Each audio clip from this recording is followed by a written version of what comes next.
একটা মজার কাহিনী হইলো আমার ইদানিং ব্লগের প্রতি কেন জানি একটু নেশাটা ঢুকে গেছে যে আমি ব্লগ করবো ব্লগার হমো বা বিভিন্ন বিষয় নিয়ে বিভিন্ন জায়গায় গিয়া ব্লগ টক কইরা একটু ভাইরাল টাইরাল হমো। অনেকেই দেখতাছি ডলার কামাইতেছে, ভিউ কামাইতেছে, তা আমি কি লিখা পারতাম না। তো আমি নতুন একটা পেজও খুলছি। আমার পেজের নাম হয়েছে লোকাল বাস। তো লোকাল বাস পেজটা আগে আসিন, লোকাল বাস 2.0 একটা পেজ খুলছিলাম।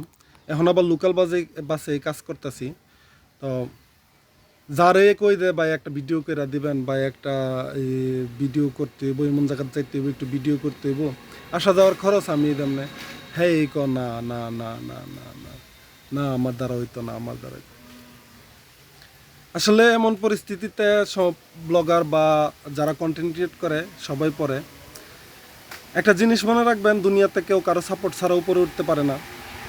আজকে আমি আপনার সাপোর্ট পাই নাই, তার মানে যে আমি উপরে উঠতে পারবো না এমন না। আল্লাহ চাহে তো আমি উপরে একদিন উঠবো ইনশাল্লাহ। তো যেদিন আমি উপরে উঠে যাব সেদিন কিন্তু আপনার কথাটা আমার মনে মানে রেখে দেব বা থেকেই যাবে।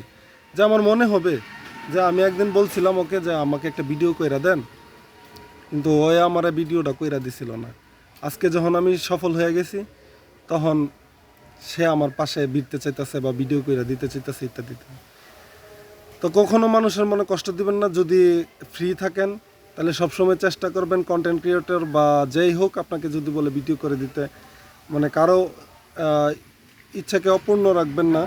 সবসময় মানুষের ইচ্ছা পূরণ করার চেষ্টা করবেন। যাই হোক, কেউ কারো মনে কষ্ট না দিয়ে সবসময় কাজ করবেন। সবাই ভালো থাকবেন। আসসালামু আলাইকুম।